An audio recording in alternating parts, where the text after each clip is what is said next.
Start stream. I made no announcements that we're going live, so we'll get who we get, right? You know, that kind of thing. I'm not worried about it. It's also a Friday night. I just figured it'd be something fun to do. You know, we'll see what happens. Oh, whoopsie poopsie. Something fall off. A little like rubber thing, yeah. Yeah. User K says hi. Well, hello. Hello. That's all right. Okay. That's moving and grooving. Alrighty.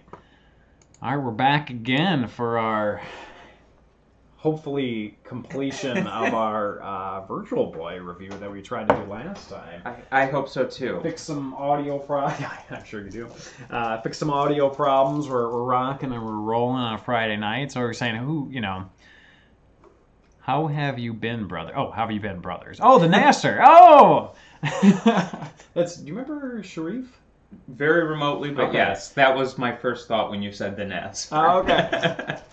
For a second, I thought he said, "How long have you been brothers?" And I'm like, "Well, I'm not." And then I'm like, I read it like that briefly as well, and I was like, it's been a rough 10 or 15 years, but yeah. Oh my God, I haven't talked to you in so long. I was actually thinking about you the other day and how I really miss you, and we used to have so much fun in college and shooting our films. And I don't know if you're ever back to I think you live, or your family lives rather, in Bay City, I think.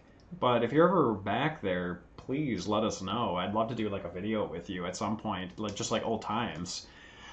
Oh, $5 super chat. Here's to a sexy stream, but not too sexy. Not too sexy. So, the little history for everybody on that. Also, I'm super tired. I pulled an all-nighter last night, which is also like college, as a matter of fact. But, the thing I used to tell my actors in college was, make it sexy.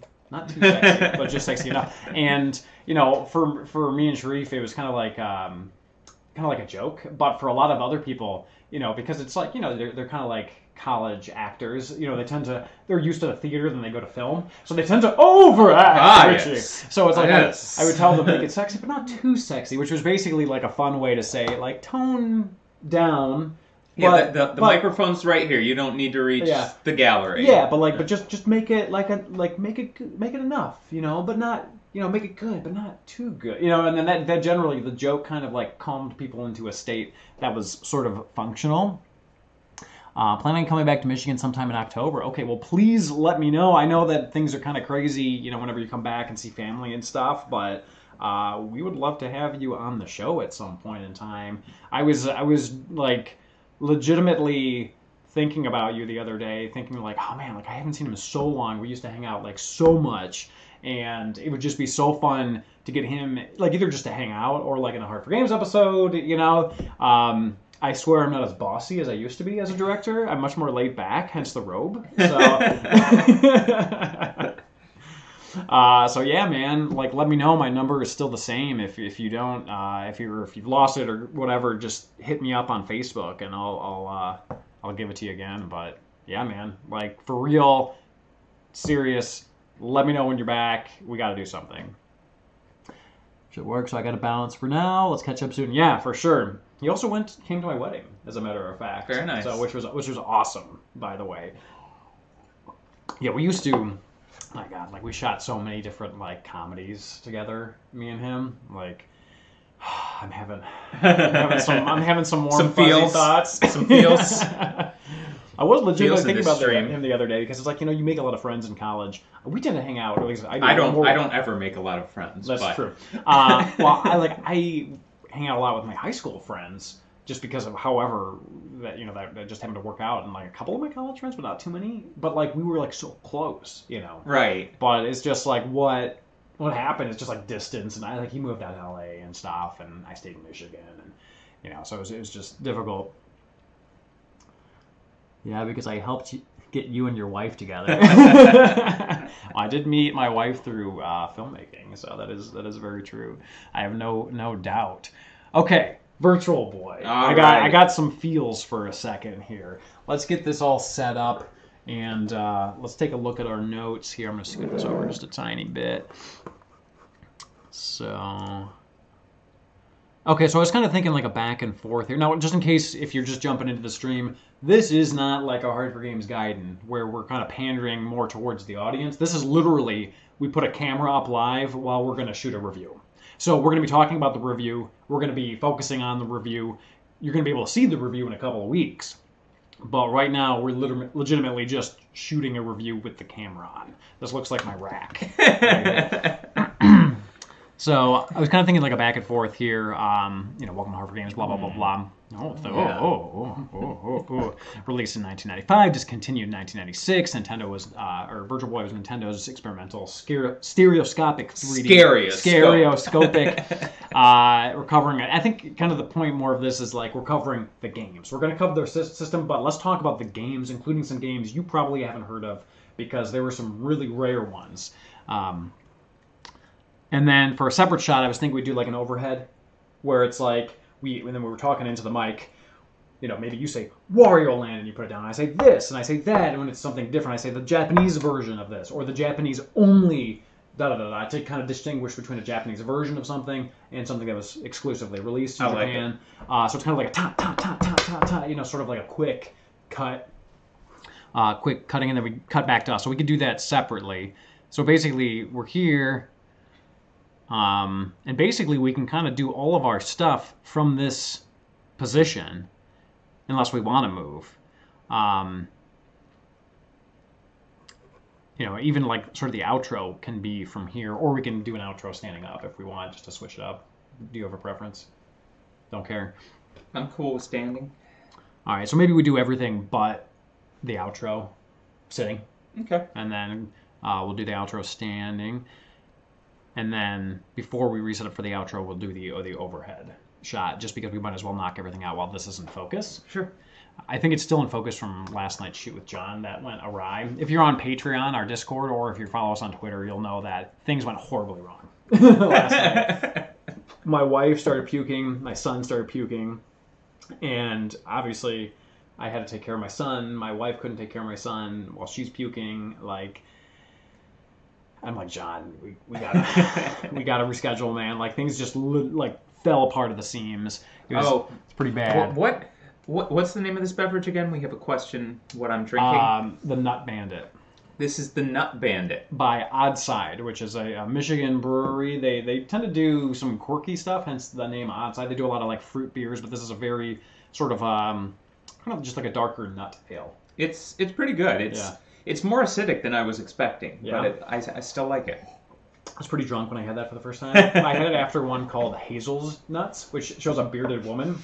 And I think that's another Michigan brew, but that one is like that one's like that plus extra hazelnut, like more specifically hazelnut versus like sort of a general nut, and it's a stout. So it's like it's heavy, it's thick, it's really tasty. But all right, I'm gonna do a wardrobe change. Okay. I have my GameCube shirt that I'm gonna get into, and then but not a lot of boys bought the Virtual Boy, Tony. That's true. In fact, I might even pee. Oh dear. So while I'm gone, so keep them entertained, Richie. Or read this if you want it. Ooh, I would like a peanut butter flavored one. That sounds good. Sounds good.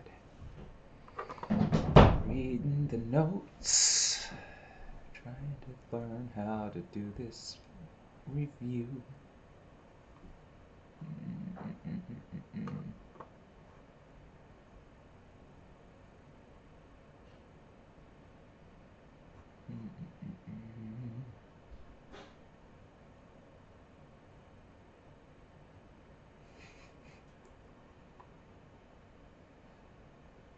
Oh, there it is. Far out ideas. Smoke weed every day.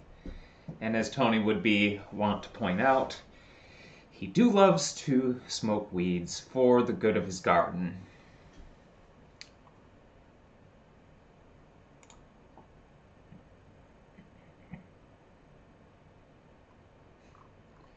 Oh, this is such a crappy system. I thought it was so cool when I was a little boy. I think we probably will talk about Metroid Prime on the next proper Gaiden. But probably won't talk about it tonight. That's kind of a big, spicy meatball.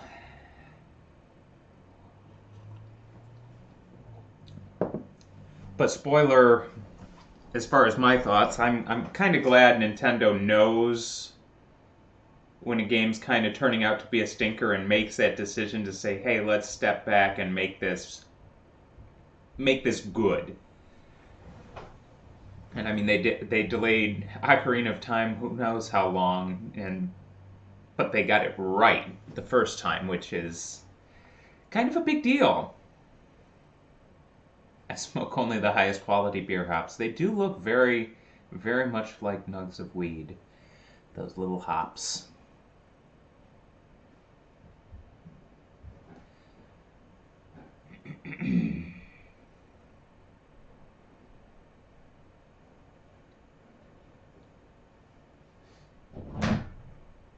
This is not fully dry, but that's okay. Here's Tony's fresh out of the dryer shirt, apparently. Not too fresh though, apparently. Not totally dry. Far Out Ideas has made his appearance. Oh, excellent. Very good. What did he say?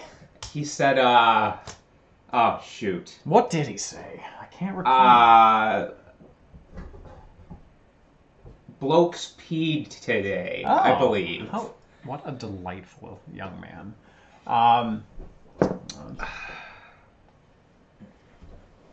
When's the Virtual Boy 2 dropping? There we go. Alright, let me take a look at this framing. That might be a tiny bit dark, actually. So this is the same lighting I had last night with John, although it looks a touch whiter than... Yeah, that's just me. Yeah. Let's see what we can do about that.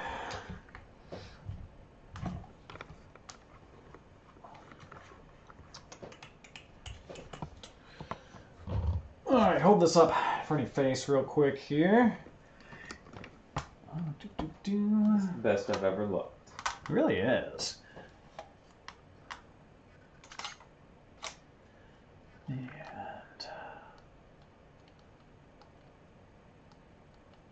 And you can take it down there.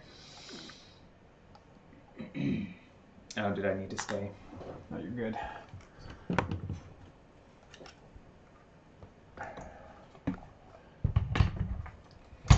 Did you hear about Metroid Prime, Tony? That Prime 4 is being redone from the ground up? Yep. I did hear about that. That's probably a prime topic for the next true Gaiden. Yeah.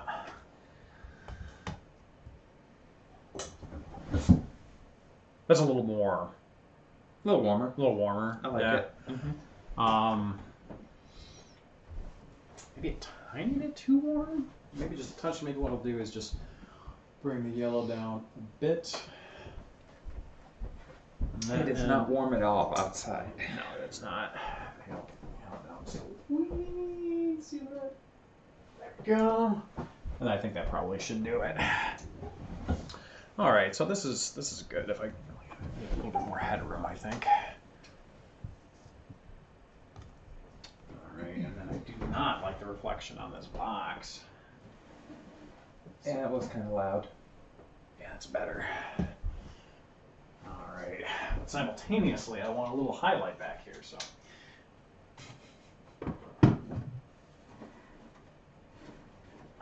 Come on, you.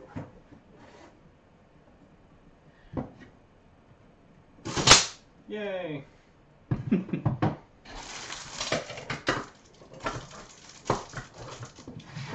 we go. That'll do it, I think. Whew. Fill my drink. Drip, drip. Alright, gotta double check, make sure this scoot up a little bit. So we're probably gonna be like here, right? So I'm gonna take some focus to you. I got a lot of room. We need a little more room on your end. But you don't want, that's just garbage behind you. So why don't we scoot it like this and do something like this? So that way you're actually. I like garbage. It makes me look good. Comparatively? Yes. All right, let's take a little focus here on the old Richard. The old tricky dick, if you will. All right. Richard Nixon. I'm going to find you, Pink House. I'm going to find you and I'm going to hunt you down. And I'm going to send you back to the Soviet Union. Audio test, audio test. I guess I have to send you to China now, but... Cool.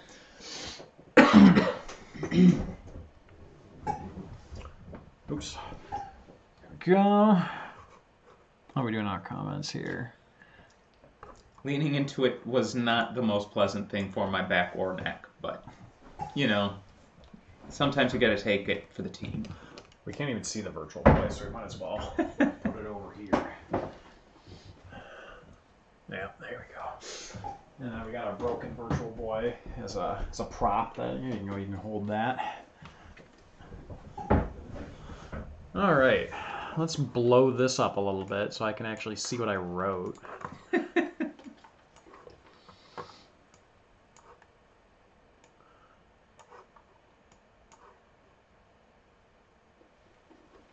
All right, so main points here: released 1985, discontinued 96. Experimental stereoscopic 3D console. We're covering a ton of games, including ones you probably never heard of before, primarily because Japanese and US game lists actually varied a decent amount considering how few games were released. I think it was only like 22. So here's what we got. Boom. This is a separate shot that we go into at the end, including the big thank you. So basically every section I differentiated by either being bold or not bold, right? Okay. So this is bold. This is a new section here. Actually, this probably should be bold, so because it's the same shot. And then it's a different section, but we can stay in the same place for that. And then we can kind of have a little more experimentation when it comes to how we actually review the individual games here. I'm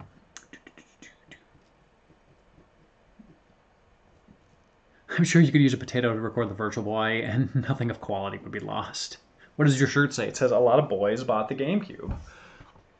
That's our part of our merch. I'm secretly, subliminally, except very liminally, showing you our merch. This is not at all subliminal. Yeah, exactly. Buy our merch. Yeah. Smoke. Yeah, I decided to go live on this one because people were so generous with the super chats last time that I'm like, wow, that actually paid for like a quarter of our cost for the episode because we had to buy all these shitty games and like pay for like emulator enhancers and stuff and like all this crap. So it's just like, you know, I'm like, oh, let's go live for the second one. Which is so funny because the entire purpose of emulators is to not pay for things. I know, oh my god. Okay, do you want to give the intro a go? Let's do it. All right. What are we doing on space here? I'm covering up the Virtual Boy, so. There we go. All right. Good? I think I'm good. Okay. Which part do you want to talk about of this sort of back and forth? I guess I'll do the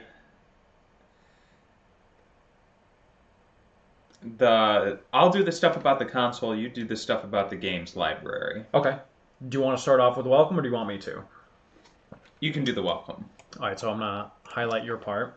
We got ourselves a super chat here. $2. Thank you so much. Did you say super chat? We did. We did. Thank you very much for the Speak super of chat. the devil and she shall appear. Oh shit, we're recording still. All right, let me pause that. Start again. All right. All right. Welcome back, everybody. This is Hard for Games. We are your hosts. I am Tony. I'm Richie. What are we talking about today, Richie? We're talking about this thing, the Nintendo Virtual Boy. It was released in 1995 and discontinued in 1996. Do we know if that is or is not the shortest lifespan of any console of all time? Because it really could be. I would venture a guess that maybe it is. I'm not 100% sure. But we're going to be covering the console today, but primarily covering the games. I have a stack of games somewhere around here. The games.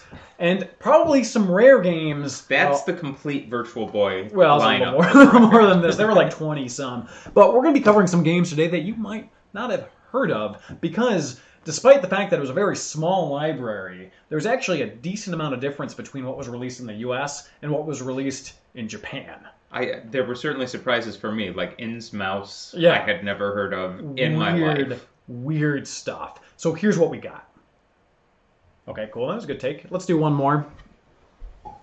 Nah, Soldier Boy consoles had the shortest lifespan of any console.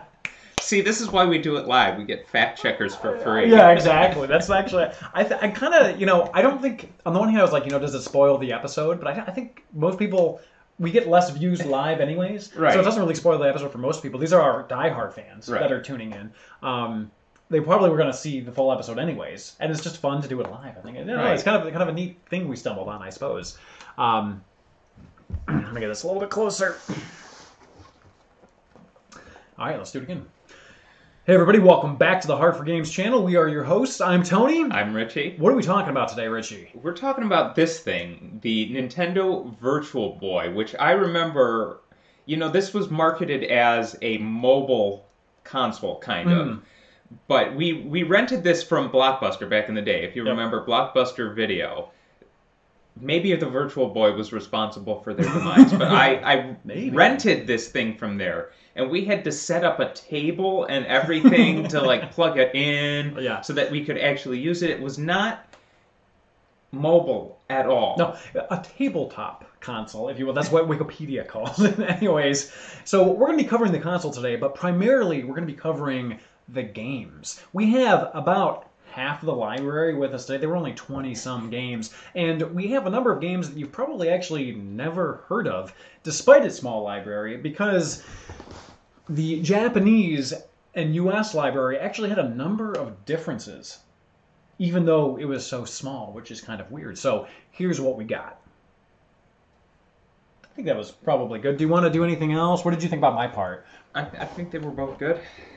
Probably. I think we got something out of both takes. We can Frankenstein it into something decent. Okay.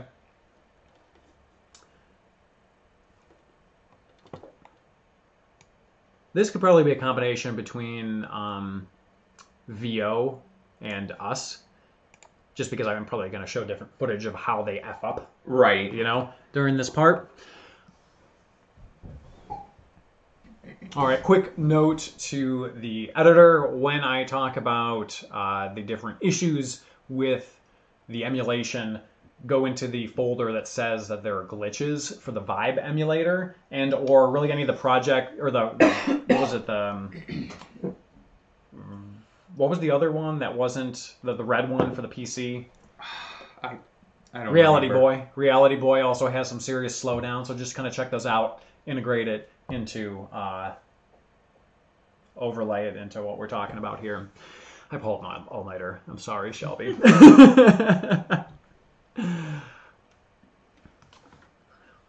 So before we get into this, a note that we actually played these on original hardware. We have a real working Virtual Boy right here. How dare? I'm sorry. How dare? I'm sorry. How dare? I couldn't hold it. I'm going to grab a quick, just half glass of water. Okay. We have a 22 games released, 19 in Japan, 14 in North America.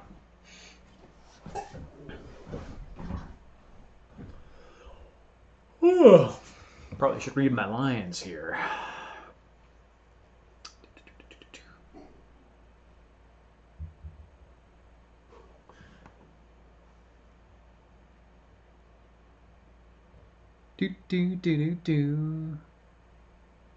How many games? So if you are tuning in for the first time for this live stream today, and you didn't see the one last week, we actually did all the gameplay last week.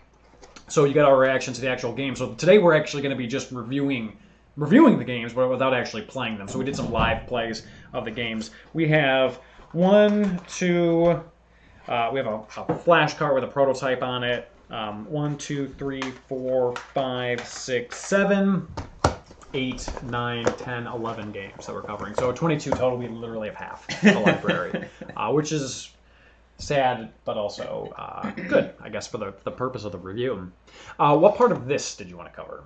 Did you want to just go back and forth on the issues they have? I think that makes sense. sense. Kind of riff that a little bit? Yeah. Okay.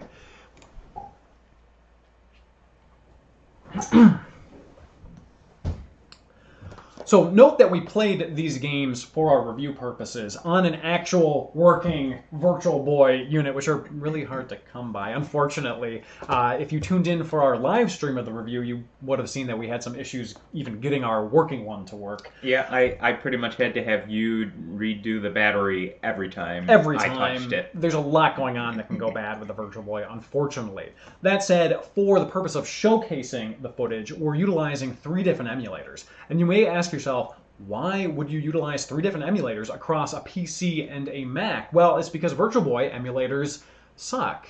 They were really bad. They're really, really bad for a variety of reasons. I've used a lot of emulators in my time, and these were the worst of all. Yes. And probably the number one issue that comes to mind is some of them you actually had to pay for the function to plug a controller in and map functions to it. So Vibe, which is an emulator on Mac, it works really well for a couple of the games, but totally glitches out for some other ones. It has no customizable controller settings, but you can pay for a $30 plugin that worked with a variety of emulators called Emulator Enhancer to actually be able to utilize a joypad. $30. Yeah, $30. Other emulators have no customizable controller options whatsoever. Some of them have serious slowdown. I got a pretty bad slowdown playing Wario on the Reality Boy and the Vibe. Yeah, and I also had some problems where just like I would still be moving through the level, but the image wouldn't be scrolling properly. Yeah.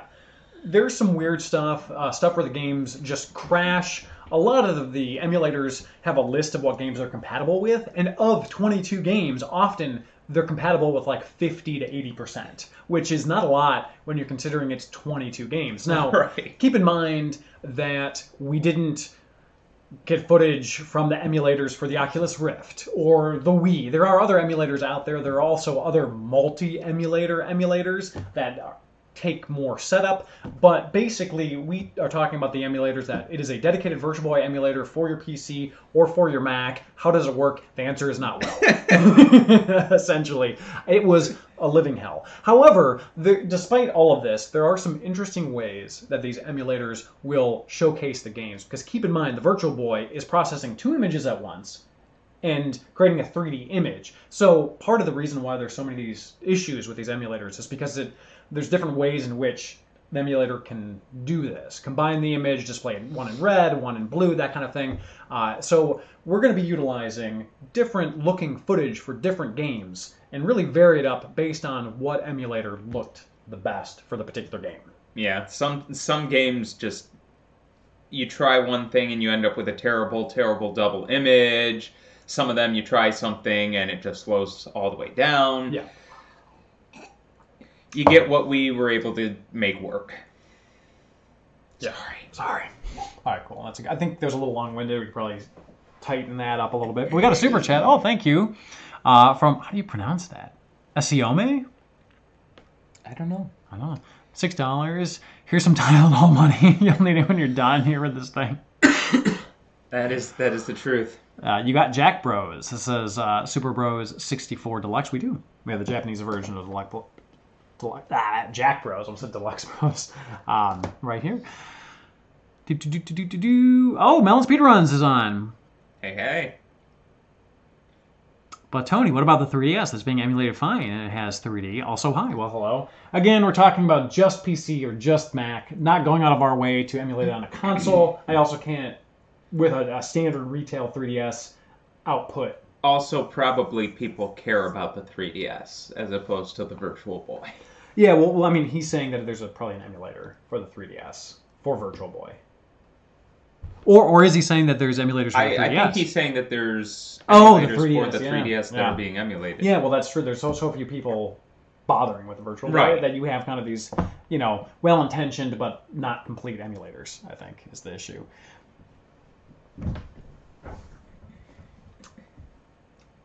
Plus, I think with the 3DS, I don't know if it's...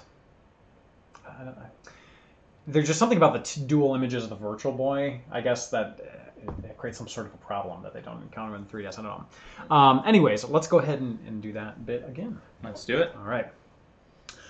So, quick note, we did actually review these games, play them for the first time. Well, I didn't play them for the first time. I played them before. I played Mario Tennis before. Yeah, that's true. So, for our review, we did actually play these on actual, real, semi-working Virtual Boy hardware, but for the purpose of showcasing footage, we're utilizing 3 different emulators. Now, you may ask, why 3 different emulators? Because we had to. Because the Virtual Boy emulators kind of suck. They're very, Very bad. They're very incomplete. We tried... Bad. They're bad. We tried 2 on PC, 1 on Mac, and they had a variety of problems, including not being able to customize your controller options, which... Not being able to use a controller. Yes! Now, the Virtual Boy has a very odd controller setup, so you kind of need a joypad. It's hard to work with when you're utilizing a keyboard, and some emulators just don't let you do anything but a keyboard.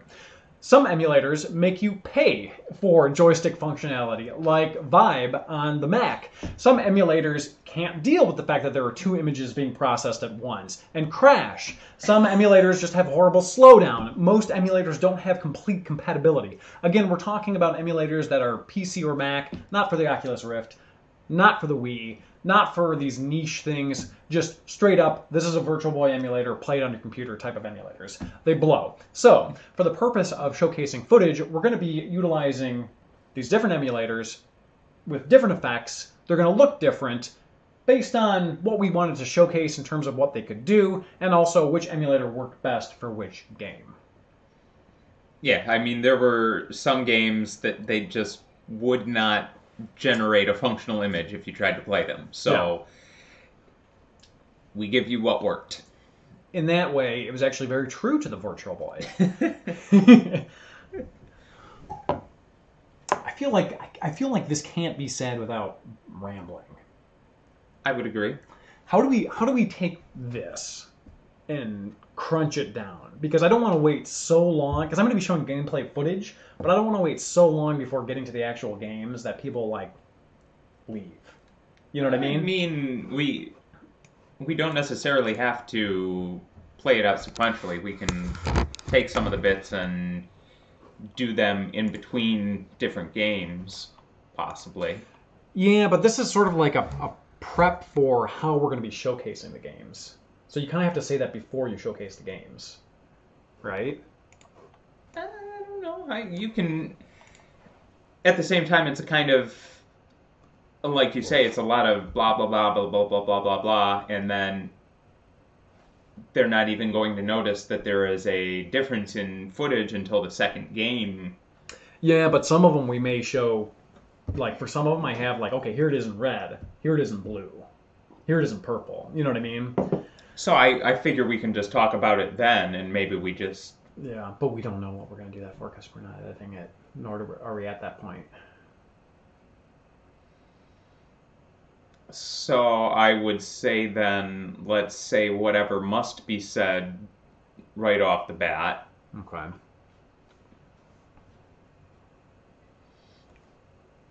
Let's see. RetroArch is the best VB emulator, by the way. I don't really like RetroArch's system. It's such a pain in the ass to even get to your game. I don't really like RetroArch either, although it's definitely very good. It is very good. But it's kind of a pain in the butt to but use. I guess we're talking about more so, like, this is a Virtual Boy emulator, that's all it is. Sort of emulator. Dedicated. Yeah, dedicated.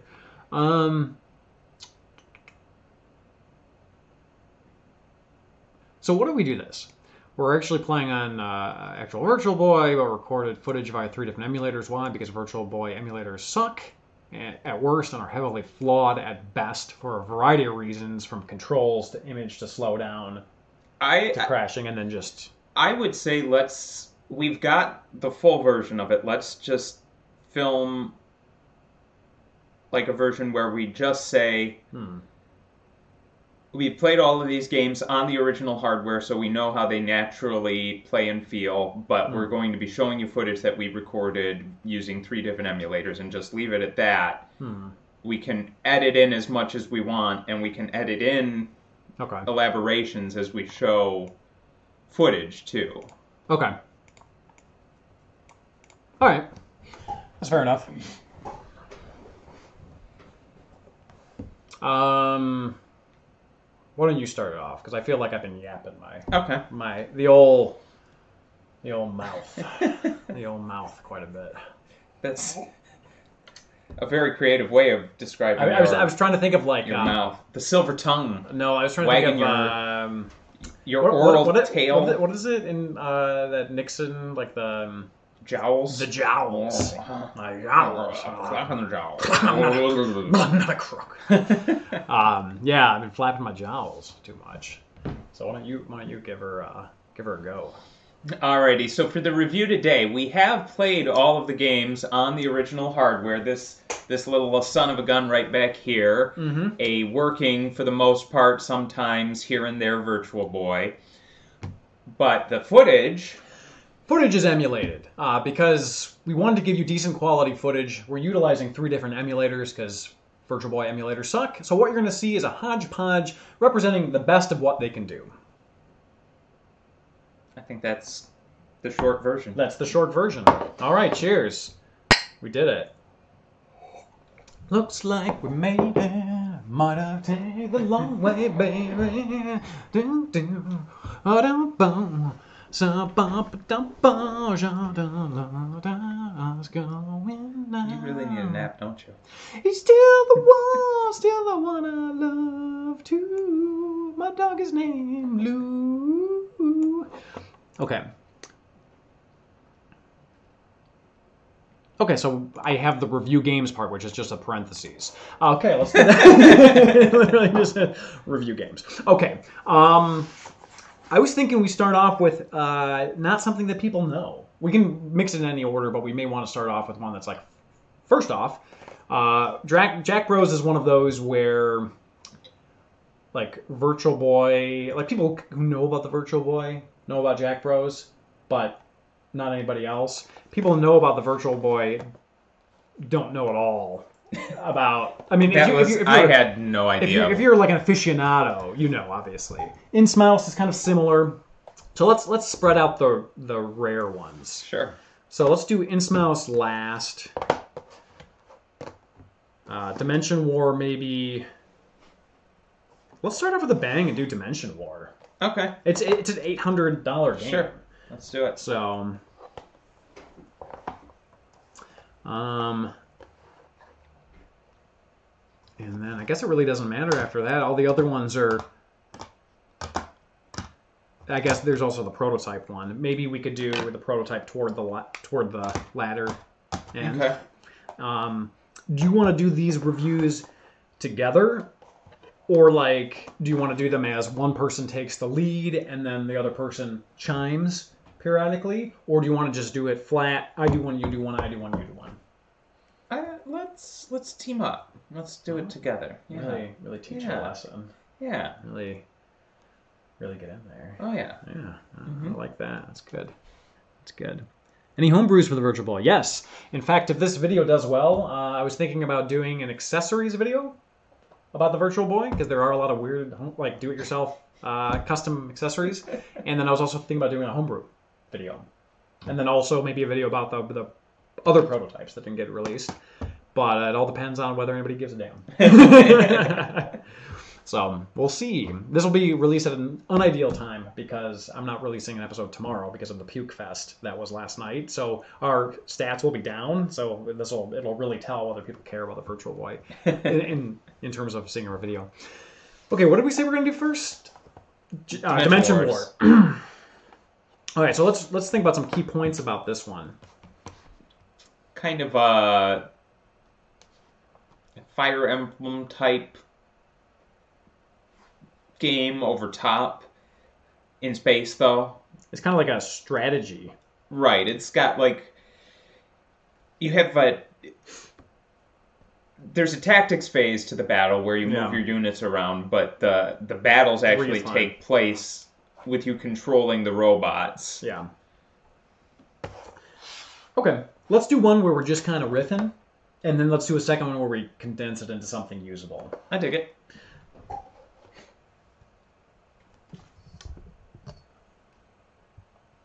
Is Richie still in focus? Let's see.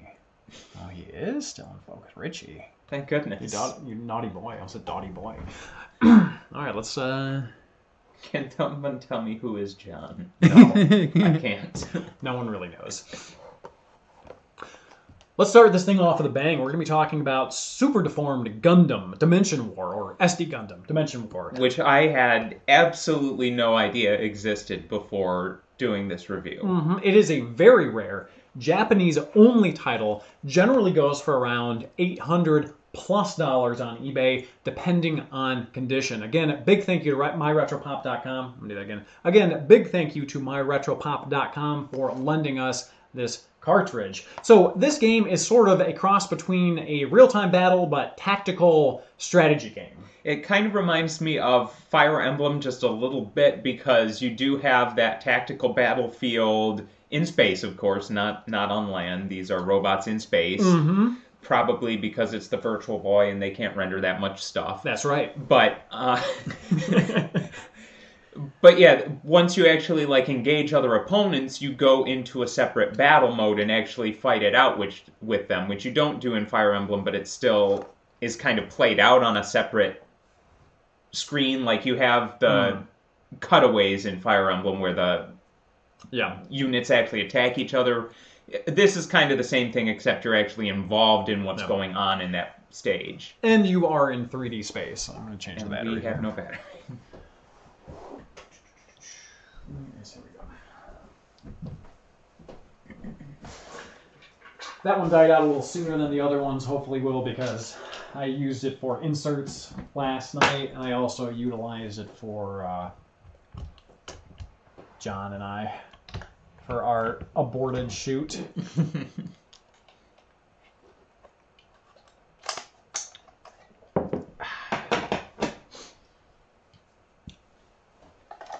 So I think on the second take we can probably get to kind of more short and sweet because we have so many of them. Like, what is this game?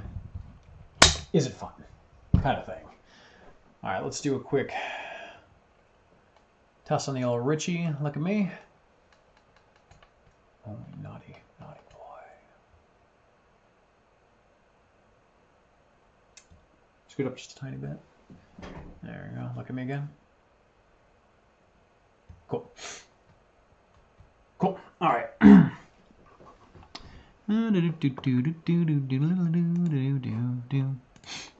guess we could just look at OBS now because we don't have anything written script-wise.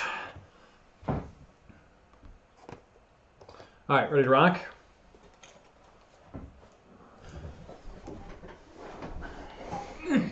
All right, let's do it. Do a quick audio test since I jostled the camera a little bit. No, I don't wanna. All right, cool. I already thanked my retropop earlier, theoretically, in a different take, so I'm not going to do it again, just to keep it smooth. Come on. Here we go.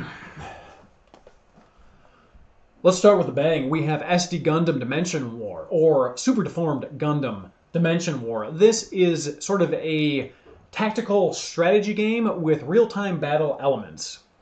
Yeah, and it's a really cool concept. I want to like it more than I did. The thing that really I don't think worked out for me is the actual fights between the robots didn't play very well to me. I thought the controls were kind of stiff, and especially in the side-scrolling section where you're kind of going between the different depths of the battlefield and back and forth. It's difficult. It doesn't work very well. What you're doing is you're dealing with an enemy and you, the protagonist, going through different planes of view and vision, and basically you have to line up, but it's not like foreground background, it's like foreground midground background, and you're constantly trying to fire off some shots while you're going back and forth like that. It's difficult. And wisely, the enemy doesn't keep still at all. Yes. Which is very good from the enemy's strategic standpoint, but not that good from a gameplay standpoint. No, I also found the tactical aspect of it to be extremely confusing. I played it quite a bit, and I feel like I'm just barely scratching the surface regarding how to play. However, this game is notable for being extremely rare. It is an $800 plus game on eBay, depending on condition. It is one of those games that is very sought after by collectors of the Virtual Boy. I'm so sorry, everyone. But I mean, it's a cool item. The artwork is pretty cool of the super deformed Gundams, and the rendering of things in the game is actually pretty good as far as the Virtual Boy goes.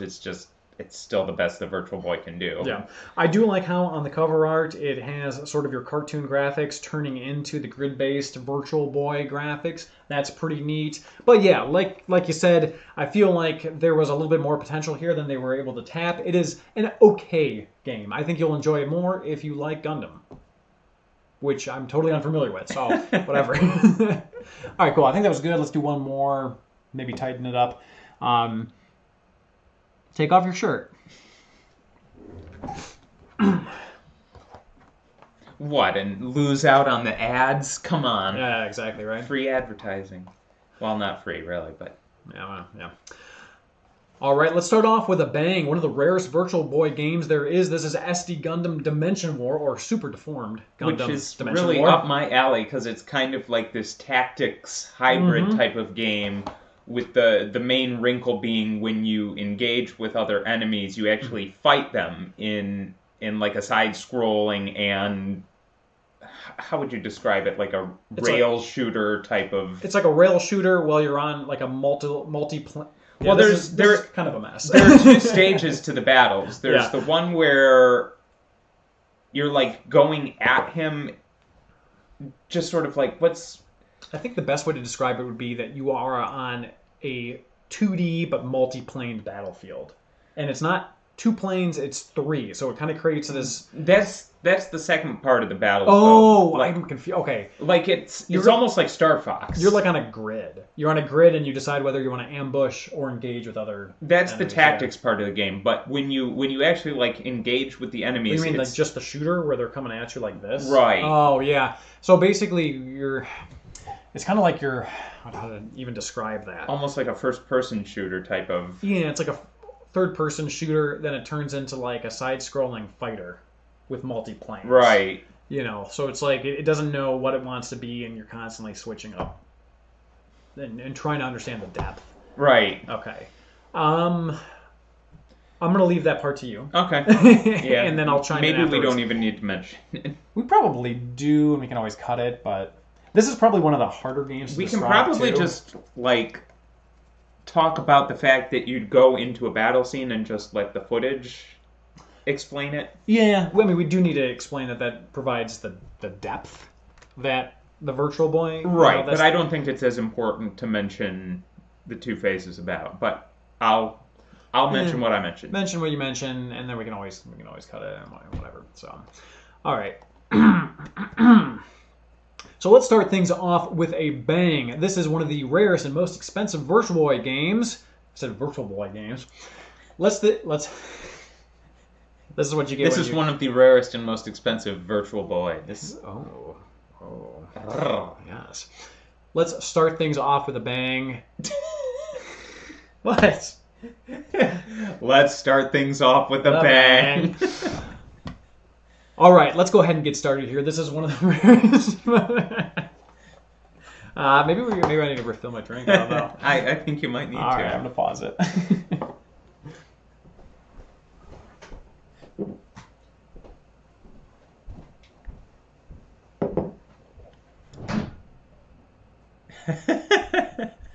Shorts.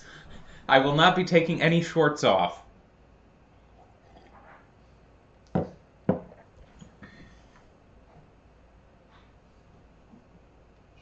Also because I'm not wearing shorts. These are pants, but...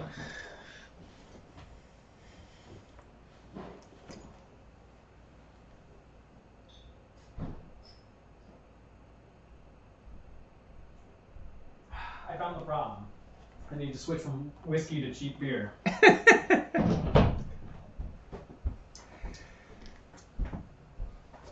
Here we go. Now I'm back in action. All right. I can do what I need to do now. Ready? Wasn't sure if you're going to burp there. Let's start things off with a bang. This is SD Gundam Dimension War, or Super Deformed Gundam Dimension War. This is one of the rarest and most expensive Virtual Boy games there is, generally retailing on eBay from $800 to $1,000 plus dollars, depending on condition. Maybe not for that price tag, but this game is still definitely the sort of thing that's up my alley because it's got a tactics overlay. It's you move your characters around in this sort of very confusing space grid, and then end up like engaging other units in an actual battle that you play out in like this three-planed, side-scrolling experience that is really, really confusing and kind of made my experience with the game not that positive. Yeah. It's easy to understand what's going on. It's hard to actually implement your fighting because you're trying to go between three different planes. It'd be easier if it was foreground, background, but here we have foreground, midground, background, and the other guy is constantly moving, and you're trying to shoot at him or swipe him, and ultimately it's just challenging to get used to. I also found the tactics portion of it pretty confusing, but I think if it was more... I feel like that I could have gotten used to, though. The way that the enemies moved in the game, I feel like I was never going to be fast enough to keep up. Other reviews I've seen of this game generally give it an average score, like 6 out of 10, that kind of thing. I would place it... That seems fair. ...around that area. It is definitely not worth the price tag, but if you are a hardcore Virtual Boy or SD Gundam aficionado, it's worth emulating. It's still pretty cool as a package. Yes. But not that much as a game, no. Speaking of which, let's talk about the package. I really like the cover art. You sort of have that sort of chibi, super deformed Gundam character sort of turning into a grid-based red Virtual Boy character. It's neat. I like it. It's cute. Agreed. And the sprite work in-game also looks really good. Mm-hmm. It's just not a great game. Right. It is an expensive game, but not a great game. I think that was better. I think so. Do we want to leave it at that or do it again? Just to... I think that's fine. Leave it? Okay. Mm-hmm. Okay. All right, Jack Bros and insmouse were separated a little bit. Let's do one that everybody knows and loves, Wario Land.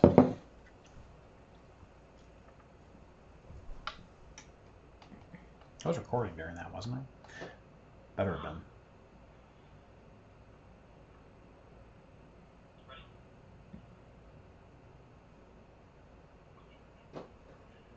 Let's start things off with a bang. This is SD Gundam Dimension War, or Super Deformed Gundam Dimension War. This is one of the rarest and most expensive Virtual Boy games there is, generally retailing on eBay.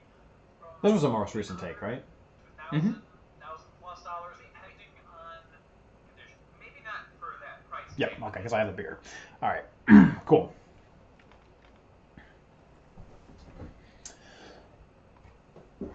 Hardware Games is the king of, hey, was that recording when we did that awesome take? Moving on to Virtual Boy Wario Land. That is actually the full title of it. Virtual Boy Wario Land for Virtual Boy. I've been saying it wrong all this time. Exactly. This is Wario Land on the Virtual Boy. Everything you would expect from Wario Land, you're going to get, which makes it a fantastic game. It really is sort of the crown jewel of the Virtual Boy library because it's just a solid platformer. And unfortunately, this was the game that my experience was most derailed by on emulator. And I had experiences where I was just, like, I was moving through the stage, but it stopped scrolling. Yes. And that's a very difficult thing to find the door when the screen stops rendering the places you're supposed to be going. That can be challenging at times. But I did play it on the actual hardware, and it was pretty fun. I got through maybe 3 stages, but it played really just as good as any other Wario Land game. And the 3D aspects of it are okay. Mm-hmm. You have things coming at you and going away. You're jumping in between the foreground and background. It's nothing crazy, but it gets a pass because it is a fun game. Yep. It's Wario Land. Cool. Let's do one more just for safety, and I think we'll probably be okay.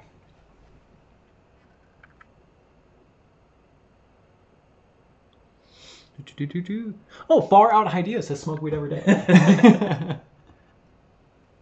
I love how he's so dedicated. I wrote on Twitter, I'm like, yeah, we were going to shoot, but then my wife and son started puking. And he wrote smoke weed every day. I'm like, that's kind of inappropriate, but I'll give it a pass because of the dedication. You know, it's just the sheer dedication to the craft. He was thinking about the nausea, but unfortunately that's not really the right circumstance. Yeah, exactly. Not that for as an toddler. anti-medic. Yeah. Anti-pug medic. Because you don't want a pug to be a medic. No, that would be really bad. Or Louis the medic. Yeah, or very fluffikins. Anyways, here we have Virtual Boy Wario Land for Virtual Boy. That is actually the real name of it, Virtual Boy Wario Land. It is Wario Land. Everything that you would expect from a Wario Land game, you're going to get here, which makes it a great little platformer. I'm a little disappointed to find out that that's the actual name of the game. It is. We'll just leave it at that. Yeah. I'm disappointed in you, Nintendo, but it does. It plays pretty darn well. I played it on the Virtual Boy, got through maybe 3 stages or so, had a really good time with it. Unfortunately, this game really exposed the flaws in the Virtual Boy emulators. Oh, yeah. There were points when I was getting further in a stage and the screen just stopped scrolling. Whoopsie doodle. What are you going to do? How can I progress if you don't show me where I'm going? You think, like, since Wario Land is somewhat of the crown jewel of the Virtual Boy library, you think that if anything, you would make sure that your emulator functions with Wario Land. But what are you going to do? That said, a lot of people, I don't want to say pan this game, but give it lower marks because it is a platformer on a system that's supposed to be all about 3D. And it does have some 3D elements. Things are coming at you and going away. You're jumping in between the foreground and background, but it's limited. But I give it a pass because it's just fun. And also, I don't think it's fair to expect that every system that has some sort of novelty feature is going to exploit that exclusively in every release. Sure. I mean, there were a lot of really great games for the Wii that the Wii-specific features were either minimized or not used at all. And that's fine. Waggle. I don't need to jerk my Wiimote 20 times a day. Twice is enough. All right, I think we got that. All right. Richie's choice. Which one do you want to do next? Let's do Teleroboxer. I played this a little bit more to get some more footage of it. Because I didn't download it. And I actually kind of got used to it a little bit. It's too hard, though. Like, way too hard.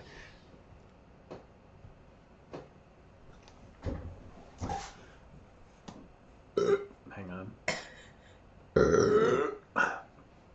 A+. Just a little bit more even for both of us. There we go. Did you want to start this one off? Sure.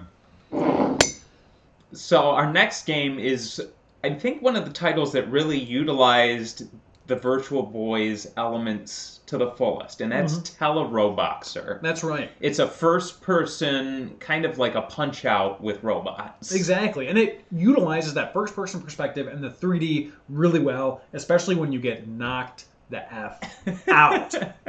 Now, I did some playing of this game, and I got a little bit more used to it. I like how you can choose to do, with the 2 different D-pads, blocks in different directions, ducks in different directions, hooks in different directions. You know, you can utilize each hand individually. It takes a little bit of getting used to, but it is fun. I like it more than Smash. And but it is just too damn hard.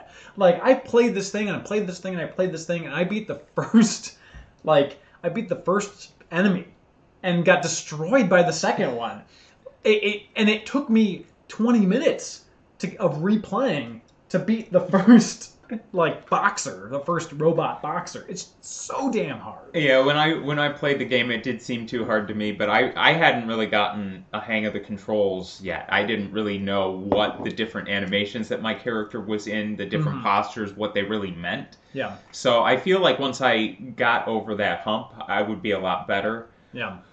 But yeah, it did seem pretty difficult, and I don't like spikes like you're describing, where the first robot is manageable but difficult, and then the second one is just like... Yeah. I've had this game since 2008, and I've only ever beaten the first robot with great difficulty. And he's played it once a night, every night, since 2008. That's right. That's 11 years of teleroboxing.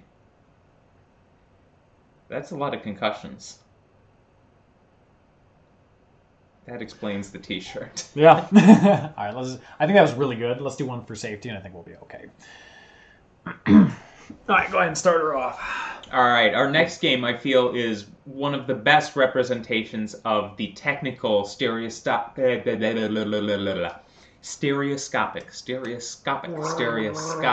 Ew!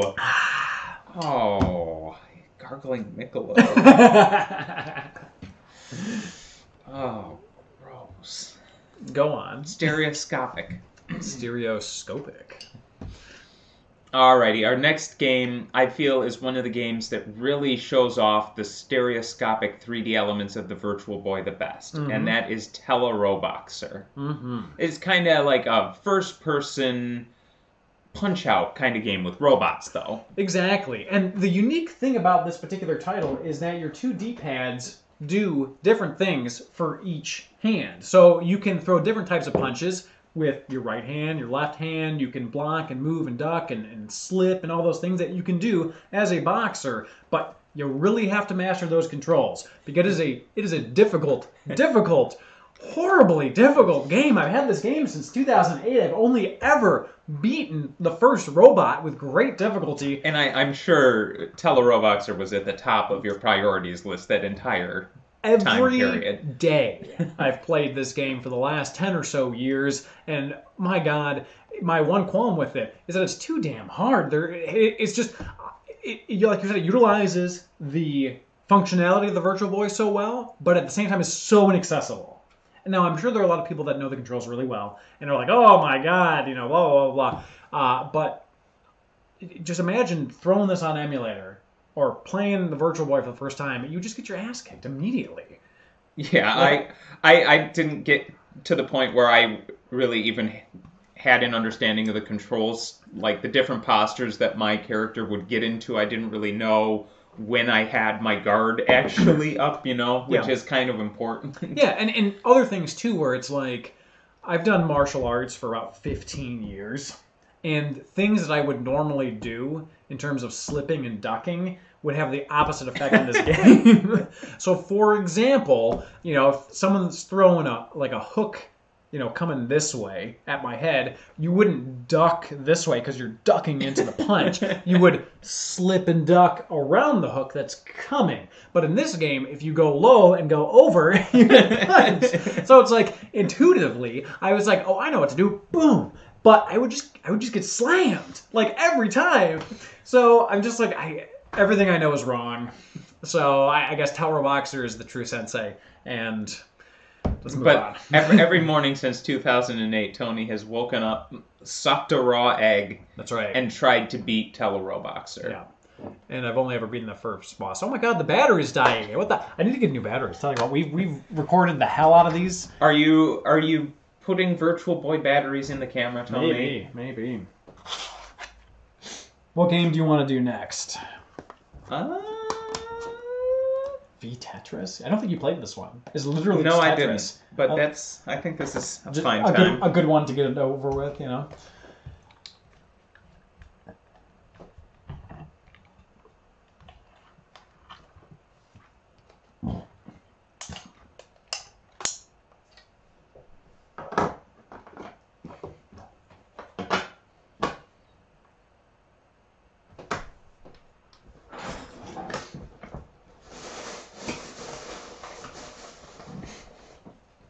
Oh, these damn batteries. So annoying.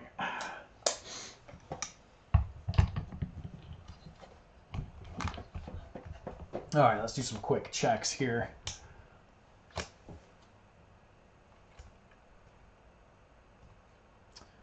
She's looking beautiful as ever. Oh, dear.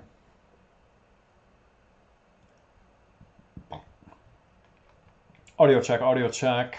No. Audio check, audio check. How are we doing on... Yeah, Top Spot 123 says, I always hope for Virtual Boy games on the 3DS, but I understand. Yeah, I was hoping for that too. Yeah. Just never happened.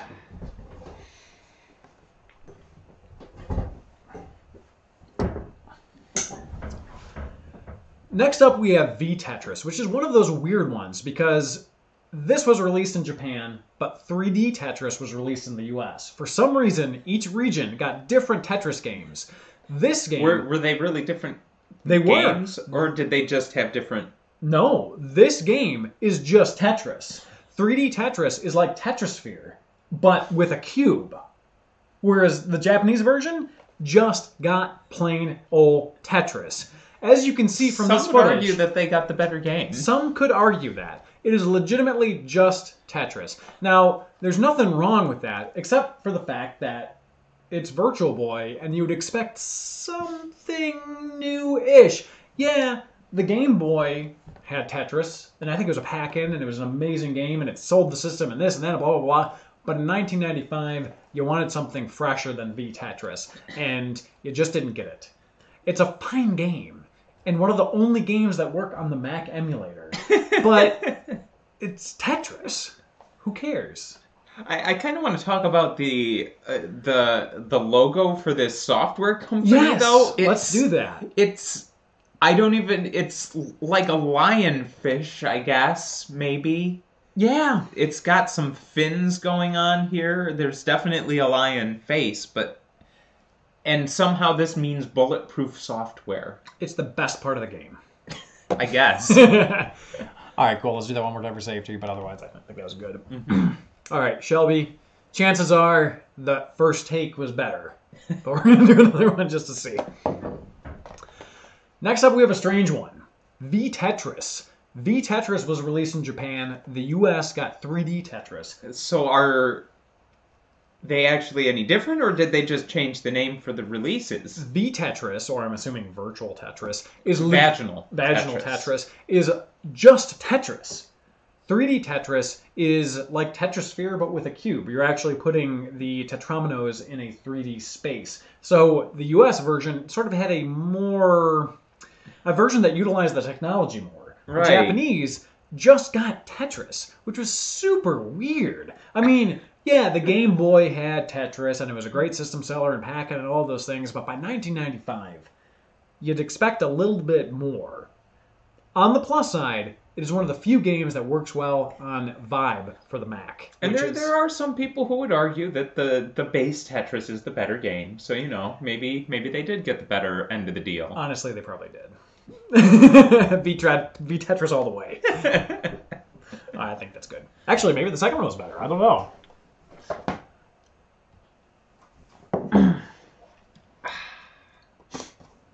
Which one do you want to do next? I think it's time to sneak Mario Tennis in there. Okay. Do you want to champion that one? Sure. All right. Literally the Game Boy version.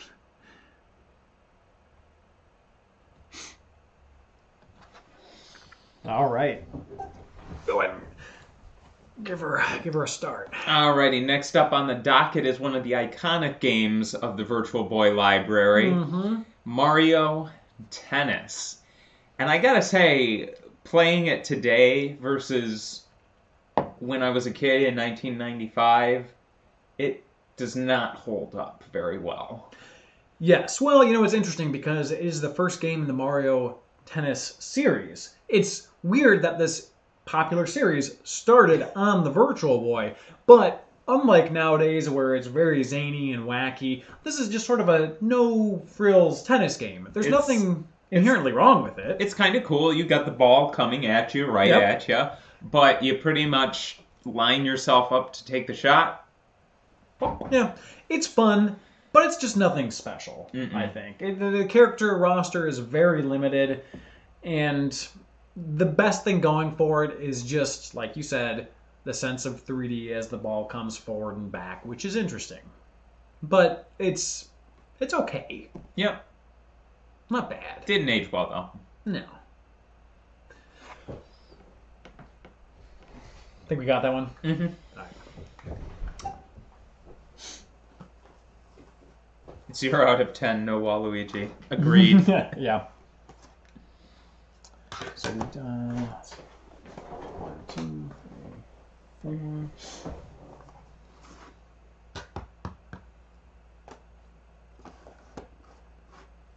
Let's jump into Jack Bros. Okay.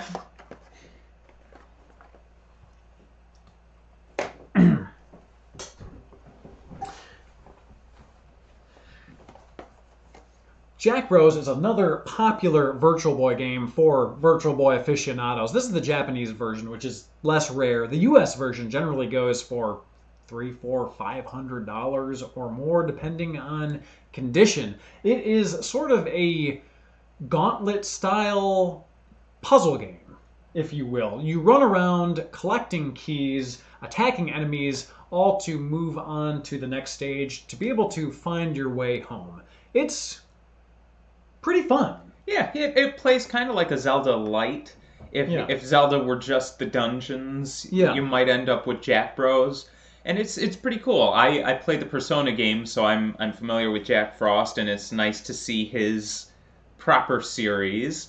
But I had no idea about this game before doing this review either, so it was pretty cool to actually get in there and give her a shot. Yeah. So if you own a Virtual Boy and you want to own this game, like I mentioned, get the Japanese version because there's not really much of a story here and it's a lot cheaper. Plus, on the back here, you can see that there's Jack Frost, Jack Lantern. In the US version, it's Jack Skeleton, but in the Japanese version, it's Jack Ripper. So there's a serial murderer and among other things that they just included in the game, and he is that character because he has a knife. So you have characters that have projectiles. He just stabs people to death and is much more powerful than the other characters, but you don't have that range. So pick your poison and move on from there. That's good. Let's do that one more time for safety. I think we'll be all right. Oh, somebody's vomiting in the chat. Uh-oh, Spaghetti Go. Oh, John's here. I identify as a wrench. Yeah, luckily, John, he puked all night. Like, I was sleeping in his bedroom. Oh, poor boy. I was like... You were sleeping in John's bedroom? No, my son's bedroom, because he was... We watched trying to talk about my poor son here. He was like puking every 45 minutes, puking. And we were watching Sesame Street. As soon as he would lay his head down, he would puke. And so finally I got him in bed, and I'm just like sleeping on the floor. And like he would go get up and go, oh, I'm like, oh no. And then I tried to put a bowl in front of his mouth, and he pushed it away and puked on himself. Poor little guy, though. He was so tired. You know, like a toddler doesn't know what's happening when he's puking, so he's very confused and scared. I was cradling him, and he'd just fall asleep because he'd be puking and sleeping. Like, so for those of you that are just joining us and don't follow us on Twitter or Patreon, John and I tried shooting last night, but my kid just started puking, and my wife is pregnant and has a lot of nausea. And she just started puking up a storm. It was just like, I'm like, John, I'm sorry. Like, I got to take care of my kid. We gotta postpone, which is why we don't have an episode for tomorrow. But it was just a mess, literally and figuratively. We've done 3 loads of laundry because of all the sheets we went through. Yeah. Ooh.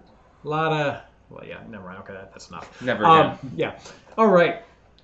Next up, we have the Japanese version of Jack Bros. Although the version that you're seeing emulated is the American version, because why not? They're essentially the same game, and now you get to see the actual words. This game, at least in the US, is pretty damn rare. It goes for $500 plus on eBay. The Japanese version, generally around $80 to $100, because it just wasn't as rare. But it is sort of a gauntlet-style dungeon crawler with some minor puzzle elements. Yeah, it's kind of like Zelda Super Light if it Yeah. only happened in the dungeons, but the gameplay is kind of similar. You've got four directions. You have a little bit of an attack. You get some bosses, collect some keys. It's pretty cool though. It plays really well.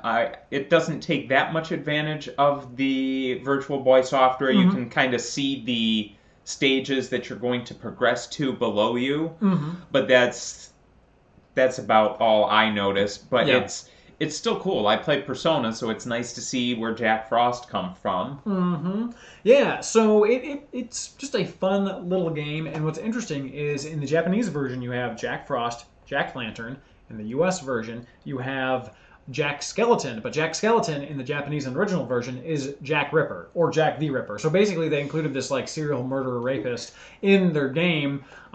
This horrible murderer, and his attack is a knife, and it's much more powerful, but you don't have the range attack. So there's no question as to who this particular character is, and you're just trying to find your way home, and that's the story. So if you want to get it... If you happen to rape and murder some people on the way... I can see why they changed it. Let's just put it that way. But regardless, get the Japanese version because it's a lot cheaper, and you're not missing much with the story. There's essentially none. I think we got it. Oh yeah, that's a fair point. What's that? Jack Frost is not from Jack Bros. This is his spin-off series. Oh, you mean from the Persona? Yeah, because he actually comes from Persona's father series. Okay. Well, you said it was and he probably just still sort of semi-accurate, I guess. It's pseudo-accurate. Yeah. We'll keep what I said in the first take, where I said his series proper. Richie. Oh my goodness. Are these... Oh, yeah. There's nothing Richie loves more than a good saltine. Killer Cab 11 says, I want a Waterworld remake of any kind. I always love that movie. That's awesome. Thank you for the super chat. Okay, next one. Let's do not insmouse is toward the end. Nestor's Funky Bowling. Okay. Nestor's Funky Bowling.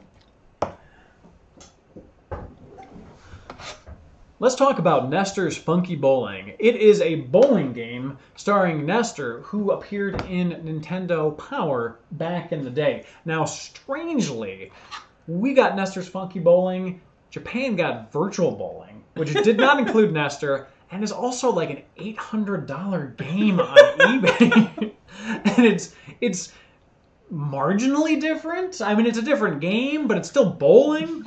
It's weird. Virtual Boy collecting is strange as hell because you can spend $800, $900, $1,000 on something that is essentially just bowling. That said, Nestor's Funky Bowling. Richie, thoughts? It's fine. It's a bowling game. I probably would have been pretty upset if I had paid full price for it because there's not a whole lot to it, and I never really got the hang of it, but I played it for 5 minutes. Yeah. It's a bowling game. I played this one back in the day when I first got my Virtual Boy, and I'm probably gonna have this be like a VO. You're just gonna hear like crinkle. That's okay. I played this a lot back when I got my Virtual Boy in 2008, and it was fun. But I knew then and I knew now it's nothing that has a lot of depth. It's just an arcadey experience, and that's pretty much it. I do have to say I was very disappointed in the level of funk, though. It's not that funky. No, the music is a tiny bit funky, but not much. Also, quick note, this runs horribly on the Vibe emulator on Mac. It really did. Yeah. I think we got that. No sense in doing a million takes of Nestor's Funky Bowling.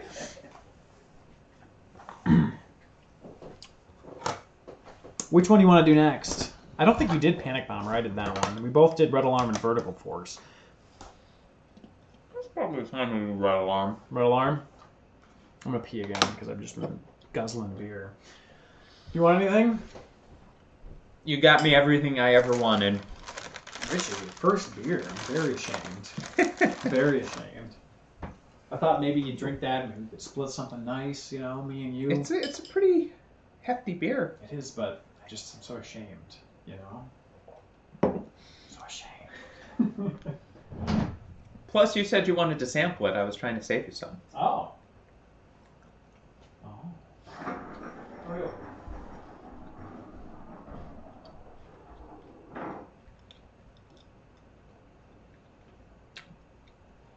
I'm still drinking the... Oh, shit. What's it called? The Nut Stealer, Nut Hoarder. Just a second. Let me check the label.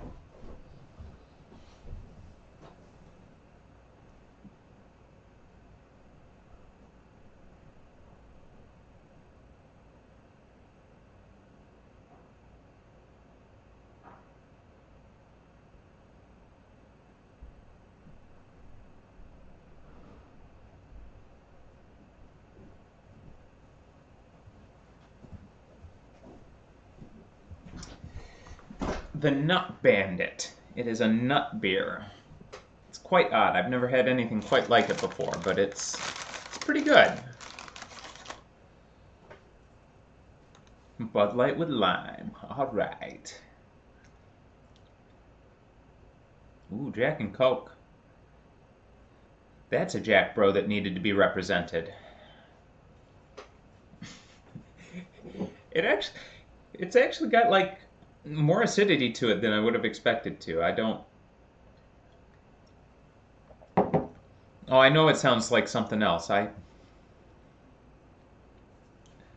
feared for my nuts when Tony showed me the bottle, but I trusted him for some reason. Oh, I don't think we played the Waterworld game. I'll have to make Tony get it on emulator so we can add it in.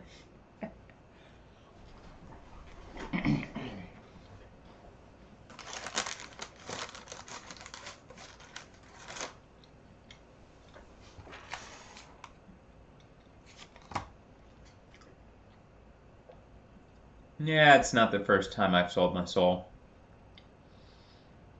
I feel bad for all of the people after the first person who bought it from me, because I didn't have it anymore after that point, but people are suckers.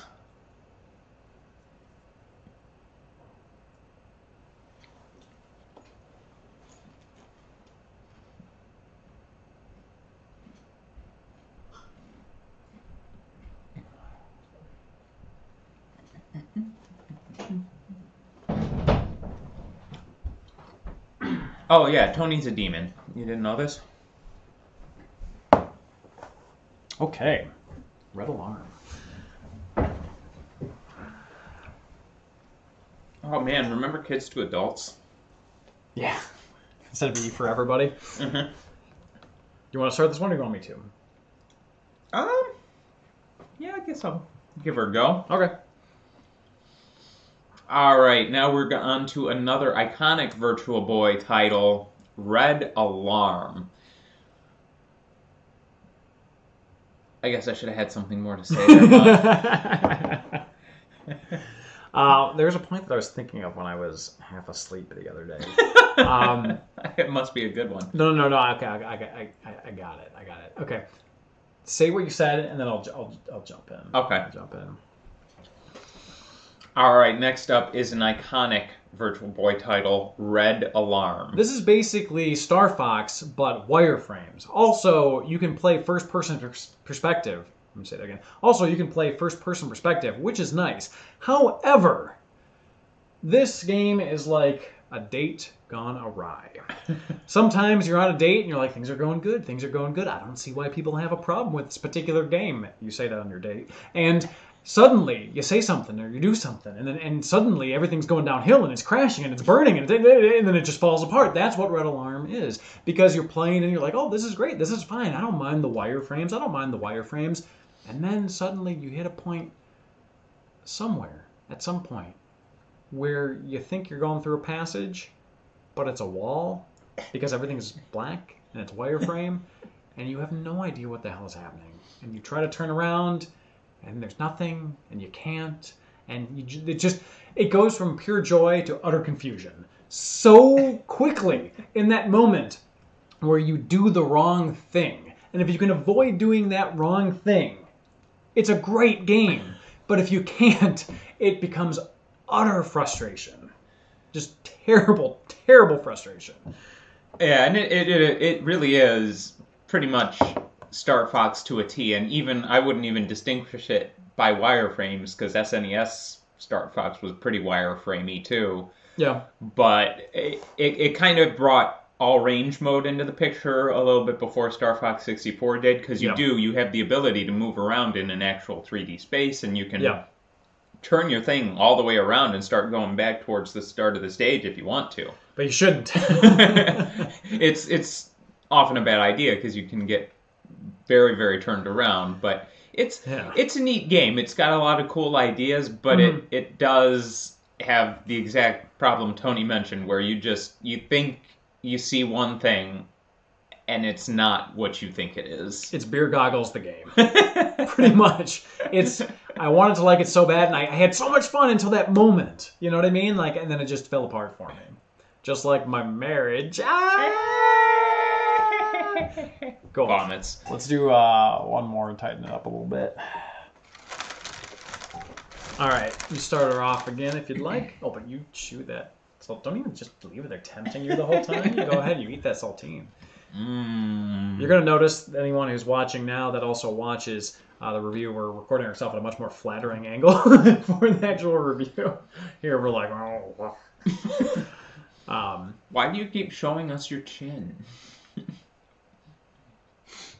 Alrighty. Still chewing it up, huh? All right. You can have the rest of that beer. You don't have to share it with me. I have another one. All right. Go ahead. Alrighty. Our next game is a Virtual Boy legend. One of the iconic entries in the library, Red Alarm. It is essentially Star Fox, but it's wireframe. And it's notable because you can play in first-person perspective. But unlike Star Fox, it is like a date gone horribly wrong, where suddenly you say or do something and it all falls apart and you don't understand why. I was playing this game knowing that a lot of people had panned it, and I was enjoying myself. I was having a good time playing it. Then suddenly, because it was wireframe, I went through a passage, but that passage was a wall, I didn't understand where to go, and I got so confused, and I remember doing this years ago, and the same thing happened. I was having so much fun, and then it just all fell apart and unraveled on me. It was so bad. But it's so much fun if you can just avoid making that one mistake of getting confused, but it's just hard. It's amazing how much of a difference just the fact that Star Fox on the SNES had color, which is pretty much the main difference in appearance between that game and Red Alarm. But I never got turned around in Star Fox as badly as I did in Red Alarm. Part of that is that Red Alarm actually is like a 3D space, and it's kind of like all range mode from Star Fox 64, and you can actually move your ship all the way around and head back towards the start of the level, but it's very easy to get turned around if you do that. God, it's extremely difficult. So, Red Alarm. Maybe watch like a playthrough of it first. Figure out how to play it, then play it. It can be very fun. It can also be horribly frustrating, depending. Yeah, but it is a really cool experience. One of the first experiences I had driving a ship like that in a virtual space. It's pretty cool. Yeah. I think that probably was the better take compared to the first one. Note to editor. What do you have? Some comments here. Always better the second time. Chin hype low. Saltine hype. All right. Speaking of color and differentiation, I feel like Vertical Force was really one where it was confusing because it was all red, All right. So Vertical Force is your standard shmup for the Virtual Boy. The only little wrinkle in the gameplay is the fact that you can move between a higher plane and a lower plane. It's a pretty decent shmup, all in all. The problem is, like with Red Alarm, because it's monochrome, it can be challenging to figure out what things are. Most shmups, things are a variety of colors, right? And you can determine, okay, this color means this, or this color means that, or at least differentiate things from each other, even if you don't know what that color means. You don't get that luxury with this, so it can be a little bit confusing. Now, I hear you guys in the comments section saying, oh, but Tony, there were some great shmups for the Game Boy. But those didn't run as quickly as this. This runs fast. This is a pseudo-ish 32-bit system. We'll get to that in a minute. And it runs quick. And it can be difficult to figure out what the hell's going on. Yeah, and the multiplane thing, for more often than not, it's to your advantage because usually you can only be hit by projectiles that come from the same plane as you. Yep. And there are a few that are like dedicated from one plane to another attacks. But for the most part, it's kind of like Ikaruga, which had 2 different colors of like bullets that you could be hit by, and I think you could like switch modes to avoid one set of them. Yep.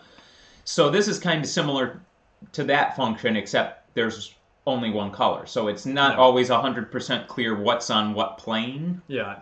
You know, when you're watching this emulated footage, I found that it was easier to figure it all out on emulator. The screen was bigger.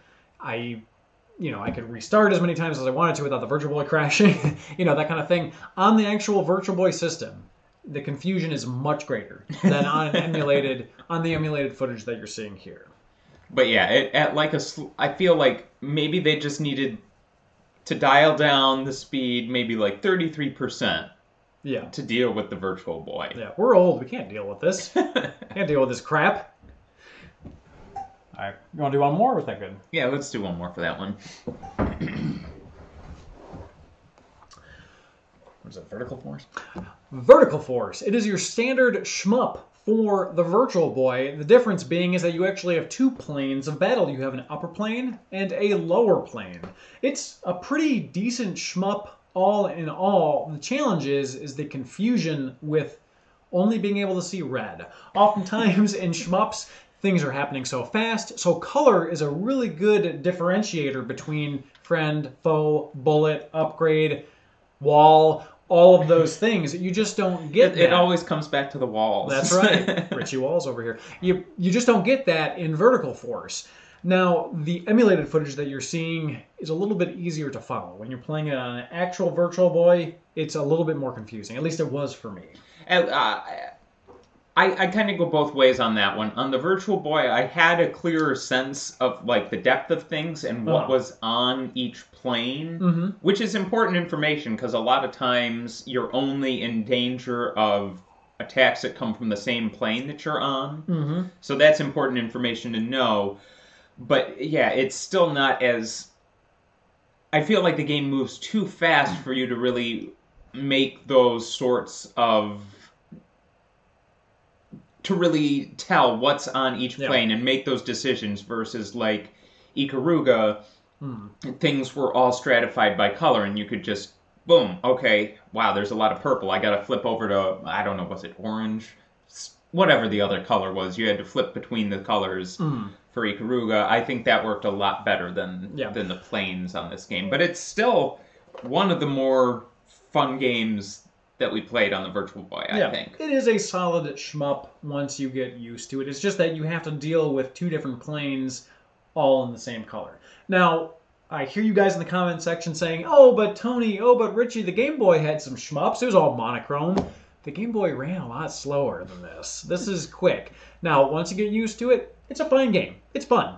There's nothing wrong with it. Not great. It's okay. But okay for the Virtual Boy. Which is kind of the theme of the Virtual Boy. But okay for the Virtual Boy is great. All right, I think we got that.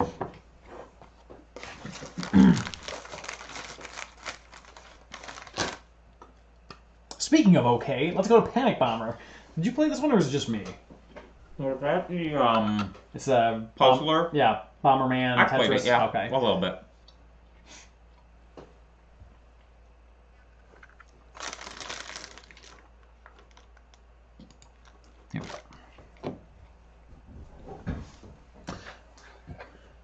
Next up we have Panic Bomber. Now this is a Bomberman themed Tetris game. You can choose between different pseudo tetrominoes if you want to.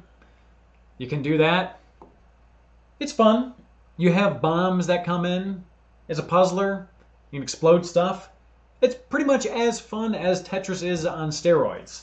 The gameplay reminds me a lot of like the Yoshi's Cookie family of puzzler games.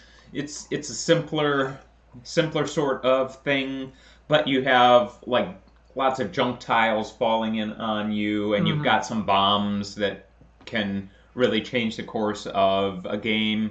And yeah, it's okay. It's not an A-plus puzzler. It's one of the many cash grab puzzlers of that era. Yeah. I feel that reskinned rules we already know. Pun very intended, but it did not blow my mind. I like it. Just fun. Let's do that one more time for safety. I think we'll Panic Bomber. It is a Bomberman-themed Tetris-style puzzler. It's pretty fun. It's Bomberman, Tetris, some bombs to blow some stuff up. A little bit more active than your average, Tetris title, but it's nothing crazy. The gameplay reminds me a lot of like the Yoshi's Cookie family of games, Tetris Attack, those types of things. Lots of jump tiles that complicate things. More designed to have like an actual head-to-head experience, kind of. Yeah. But it's just sort of at that era, the market was so saturated with just remarketed puzzle games that have been reskinned with like Mr. Robotnik's Bean Machine and things like that. So it's like, it's an okay game. It plays just fine, but it's clearly a pixel swap of other puzzle rule sets. Pretty much. And as you mentioned, it'd be a lot of fun, or at least more fun if it was two-player, and there was a link cable created for the Virtual Boy, but keep in mind, it only lasted about a year, so that never came out. I think we got that. And nobody would have had Virtual Boys to link up. So. That's right. No one would have had that many Virtual Boys on hand.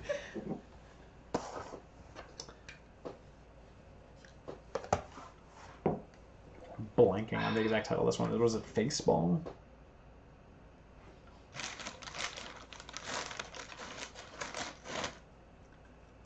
No, Bound High. Bound High. Faceball was another prototype for the Virtual Boy.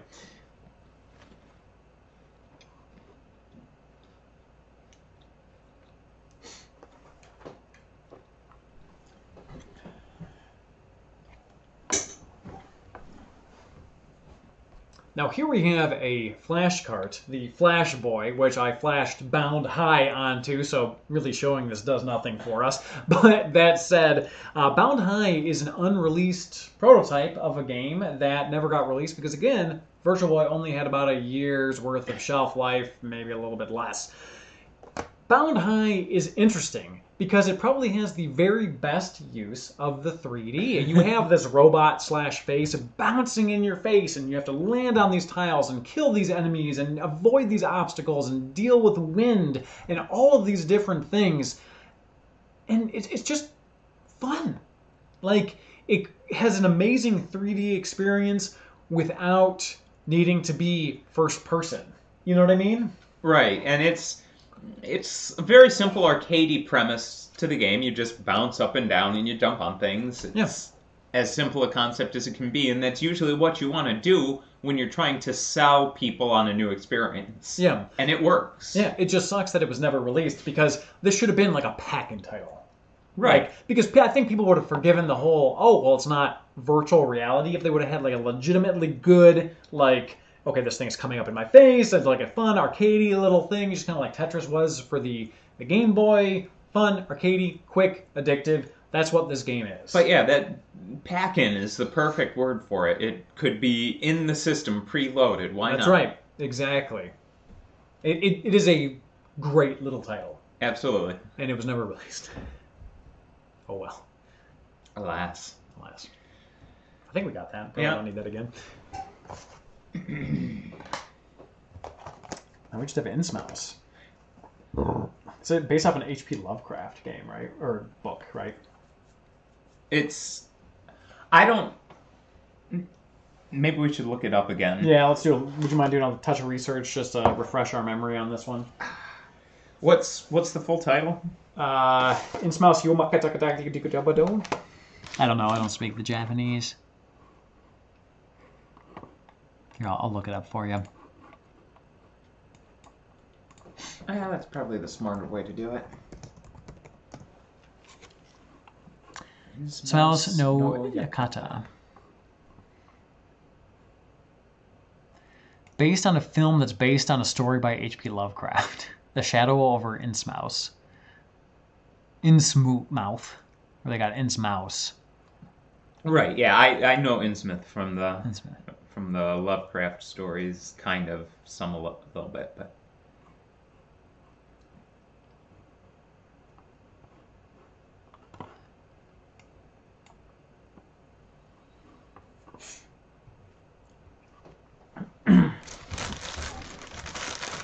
All right, let's see what happens with this. Insmouse no Yakata. Here we have Insmouse no Yokata. And this is a Japanese-only title. It is a survival horror game. It is based off of a Japanese film that's based off of an H.P. Lovecraft story. It has a weird history, and needless to say, like I said, it did not come out in the U.S. This is an example of what the Virtual Boy could have been in terms of like a 3D first-person experience, but also was incapable of being due to lack of power. It is sort of like a dungeon crawler in first person where you go grid by grid by grid by grid. It reminds me a lot of Eye of the Beholder, if you're familiar with that series. It's you're bound to 4 directions, and you move one step on the grid with every move you do. You move between east, west, north, south. Yeah. It's all very rigid, but then when you encounter enemies, you actually have to move your cursor around the screen and just shoot at the enemies, and it's not very fluid. It's very limited ammunition per survival horror tropes, but it's difficult because everything looks the same. I've beaten the first level after many tries. I guess it's not that it's challenging, it's just that it's confusing. I mean, it is challenging too. It's just not a satisfying challenge. Yeah, some people really enjoy this title. I don't see it. I think it's a very, very interesting Virtual Boy game. I think it's strange that it was released at all. I think that the cover art, this sort of embryo brain moon thing, is a pretty cool image. There's a lot of interesting things that I really want to love about this game, but it's just so damn strange. But it's also one that you probably haven't heard of, which is why we wanted to include it.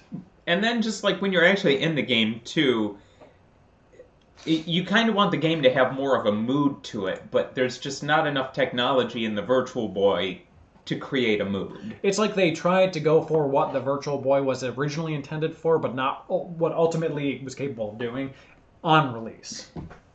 So it's like rock in a hard place, you know? Yeah. All right, cool. Let's do that maybe one more time. Do you want to start this one off? Give it a little switcheroo. Alrighty. Our next, and this is, I believe, our last. Our final, yeah. This is it for the Virtual Boy, guys. We're wrapping up here. This is Insmouse no Yakata. It is based off of a film based off of an H.P. Lovecraft book. So a few steps removed from the original source material here. But you know, it's how would you describe it? It's kind of a dungeon crawler, first-person dungeon crawler. Reminds me a lot of Eye of the Beholder. Mm-hmm. You're kind of in a lot of corridors. Exactly. It is very survival horror-esque. You have to avoid and or shoot monsters. And it is exactly what we always wanted from the Virtual Boy if you were to just look at screenshots. But then when you actually play the game, you realize it's grid by grid by grid, and none of the rooms have any sort of differentiating features. There is a map, but if you don't utilize it, it can become very confusing. True to survival horror at the time, and even today, you have limited ammunition, but the controls are just so wonky that this isn't something where you can really strategize. It just becomes a hindrance. It is a very strange game. Yeah, and I was never 100% clear as to where the enemies were weakest when I was shooting them, when they were or were not susceptible to damage. Yeah. And then just like you say, without any distinguishing features or anything, there was never really any mood to the game. And for like a survival horror game with, like you pointed out, the brain thing on the cover art. There's none of that type of stuff in the game, really. At least the monsters are pretty creepy looking. Yeah. But I think that it has good sprite work. I think that I'm extremely interested in this game in terms of like the history and the art and all of those things, but it just doesn't play well. No. Some people like it. It's sort of a cult sort of game, but it just sort of, whatever. It's not worth the $100 I paid. No. I'm probably going to sell it after this review. Wise. All right, cool. I think we got that.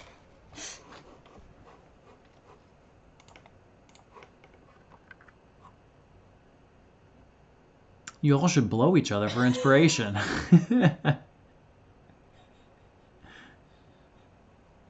I'm game if you are. Oh boy, oh boy. Give enemies an arrow to the knee.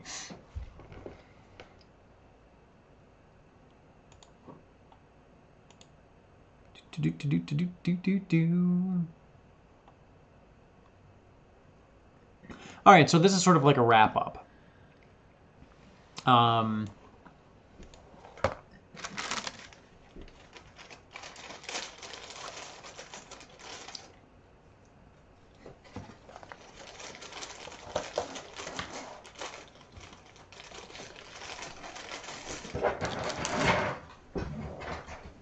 This the stand that exploded. So that's about half of the Virtual Boy library right there. And if you all liked this episode, let us know in the comments below, and we'll get to the other half one day. In fact, there is a game called Virtual Lab that's about $1,000 that misspells Nintendo twice on the box. So there's lots of good stuff coming. That said, what are your overall thoughts of the Virtual Boy, both based on the system, but also the games that we played today? I was surprised how many playable games there were. I was surprised how many playable games there were on the Virtual Boy. But it was still, everything was something you could get somewhere else. Yes. And the experience was kind of shoehorned into the 3D experience. Nothing really, other than maybe like, what was the bouncing game again? Bound High. Bound High, which wasn't even released. That one kind of felt like it belonged on the system, but never actually got released for the system. It's such a weird system, and we're not going to get into the history of it too much, but basically it should have been more powerful. Nintendo pushed it out too early. They didn't care about it that much, so Gunpei Yokoi and the other people working on it really were trying hard, but were pressured into creating something that ultimately didn't work out. I think that, like we mentioned with insmouse, people wanted a literal virtual reality experience, but the developers knew they couldn't produce something like that, so what you ended up getting was sort of an arcadey experience, which is a lot of fun, but, like you said, doesn't need to be on the Virtual Boy, I guess, right? Other than that, I really like that look of the headset, but the whole stand and the rest of the accessories are just cheap as hell. My stand exploded when I tried to do the research for this, so we're actually borrowing a stand from Retro Taku Video Games in Madison Heights, Michigan, so thank you very much to Retro Taku Video Games. But just there was no way to be comfortable while playing. There's no way to be comfortable, and there are just so many flaws with having the power be in the controller, because you have so many different leads here and connectors that can get dirty on all sides, and the system wouldn't boot half the time. There's just a lot of issues going on here. In terms of collectability, I understand why people collect for it. I think it's a fun little weird system because of the historicity of it. But I mean, it's not something you play every day. If you have any question as to whether or not you need a Virtual Boy in your collection, you don't. Well, there you go. If you're interested in it, go for it. There's stuff that's worthwhile, but if you feel like you need to have a Virtual Boy in your collection to complete the master collection of gaming, you don't. You really don't. You don't. You don't really need to do any of this. It's all vain. But that said, I wanted to give another shout out to myretropop.com. He runs an eBay store that has all sorts of retro goodies. He lent us Jack Bros and also SD Gundam Dimension Very War, cool. which was, again, super rare, so very much appreciate that. I'm going to go ahead and put a link to his store as well as information for Retro Taku video games in the description below. So thank you very much. And if you enjoyed this, let us know. Thank you for subbing. Thank you for watching. All that good stuff. Ring that bell. Do all that crap. Buy my shirts. I don't know. Help us pay for this crap we bought. I'm probably going to sell this stuff afterwards. But anyways, I'll see you guys later. I think it was good. Maybe one more for safety and it'll be all right. Mm-hmm.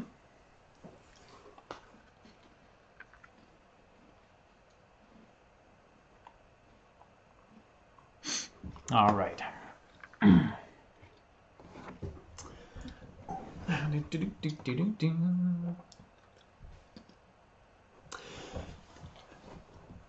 So, Richie, that is about half the games on the system and prototype, approximately. So, what are your thoughts on the system in general and the games that we played today? I feel like the whole 32-bit era, other than like the PlayStation, was just terrible teenage failures from every game developer. You had the 32X, you had the Jaguar, you had the 3DO, which was kind of in that same... You're going to have a lot of people complaining that saying the Jaguar was 64-bit. But I understand what you're saying. Yeah, it's just... so much ambition, but not enough focus. Yes, I could definitely see that. I think the Virtual Boy was stuck between a rock and a hard place. We're not going to go into the history too much right now because it's the end of the video. But, you know, it was rushed to market. Nintendo didn't care about it that much. They really only cared about the N64. And so poor Gunpei Yokoi and his team had to release this thing. And the audience, the market, wanted something that had virtual reality. But the developers knew they couldn't do that on the Virtual Boy, so they had to create sort of more of an arcade experience instead of a virtual reality experience. And so therein lied this weird disconnect. A lot of the games are very fun and very playable. And the 3D effects can be pretty cool. But the disconnect still is there. Aside from that, I do think that this is cool just because of the look of it. I do think that the stand is cheap as hell. Mine exploded. I would say that the hardware overall is just not quite thought all the way through. Because you've got the power in the controller. Yes. So many things can go wrong. So many different connectors can go wrong either here or here or here. Or, you know what I mean? Like, there's just... I understand that they were trying to, probably in development, make it a headset. So you don't want the batteries to add weight. But once it was on a stand, you probably could have just done that. Right. You know what I mean? Like, it... Yeah. I don't know. It's weird. Either way, I wanted to give a couple big thank yous and shout outs. First off to Retro Taku Video Games in Madison Heights, Michigan for allowing us to borrow your stand since mine exploded. Also a big thank you to myretropop.com for lending us both Jack Bros and also the SD Gundam game. Oh, wow. Which was super rare, super expensive, purchased in Ballsy Japan. decision on their part. And sent over to us, so we very much appreciate that. For those of you that don't know, myretropop.com is an eBay store focusing on retro goodness. So I'm going to go ahead and put a link to that store in the description below, and also information on Retro Taku video games. So again, guys, thank you very much for contributing and helping us do this weird Virtual Boy review. Thank you for subscribing, clicking that notification bell, and aside from that, we'll see you all next time. Have a good one, guys. Sorry we put you through this. Nah. Sorry I put you through this. We had to do it. You have to watch. That's right. Cool. I think we're good. I think we got everything.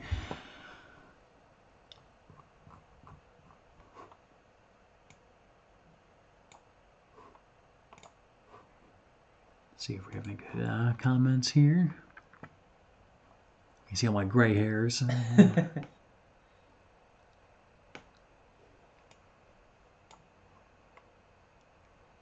Sing an intro, Richie. I don't know that I got it right now. All right, let's go ahead and we'll do a quick check, just a spot check. I saw the footage. I think we should be good on everything. He doesn't have as many as he thinks he does, but they're there. They're definitely there.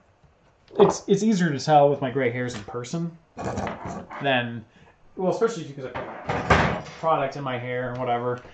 And if I don't have any in, it's much more obvious because it kind of like you put like a cream in your hair, kind of darkens it up a little bit. Right. So. Oh man, so much footage. Okay, these are my inserts from last night. Oh yeah, this is me and John trying to shoot. This is probably an audio test right here. It's only 7 megabytes. There we go. And boom, boom. Throw this into our Dropbox.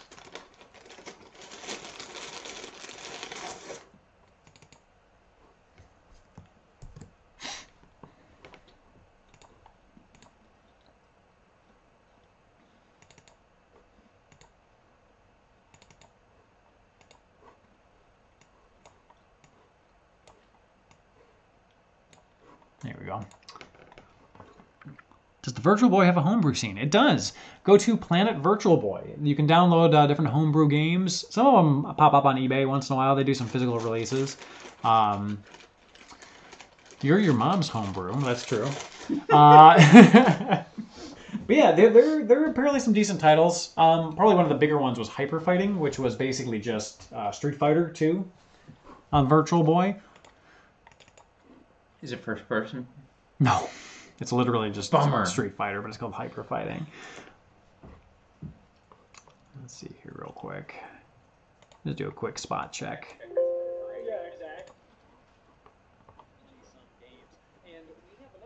I kind of like this angle a little bit. Oh, we didn't do it standing up anything. That's okay. Oh, well. What are you going to do? We'll do a quick check toward the end here, just to make sure everything was still functional. I do feel like it's kind of looking down on us. Oh, you know, it is. I don't hate it. It's looking down. But it definitely is different. It is, you know, but the thing is that when we did the couch, we were on the couch for so long. And then while we were in here, and even when we were in my bungalow, it was head on, you know what I mean? So, like, I don't know. I just like switching it up a little bit now and again, just so you kind of... I dig that. Have a different feeling here and there. I am the master of salami sandwich in toaster. Oh, that sounds good. I like crackers, damn it. Oh my goodness. Oh, I guess we could probably end the stream. No beer? We've been drinking the whole time. I had a cocktail and a half and a crappy beer. Richie I had my nut bandit. Yeah, Richie had a pretty solid beer. They bandited my nuts. Which is too bad. I like my nuts. Yeah. My wife has been nauseous and my kid was sick last night, so I'm not going to get plastered tonight. And if something happens, I can't take care of him, you know. But don't you feel like it's your turn to vomit? I feel like it, but you know what? These days I just don't get a turn to vomit, Richie. It's never Daddy's turn to vomit. What a tragedy. It is a tragedy. I want to go to the bar after this and just so I can go vomit. Oh, I guess you want to stop the stream? Yeah, I think it's... All right, guys. Thank you again for all the super chats. It's very helpful. Helps us pay for our editing services and these weird games we got and all that stuff. So we sincerely appreciate it. Appreciate you guys sticking around, watching us, and apologies also. Apologies, and the Virtual Boy is region free, Super Bro 64 Deluxe. So that's going for it. Pretty much all the handheld stuff of that era is region free, but handheld Virtual Boy. But what was I gonna say? Oh yeah, so this episode should be out in a week, this upcoming Saturday. So I know you just saw the takes, see how it all comes together. And we'd appreciate you guys watching that as well, since especially since we're not incorporating the gameplay footage over our live stuff. It'll be kind of a different experience, and hope you guys all have a good time. Have a good night. Thank you for joining us on a Friday. See you guys. Cheers.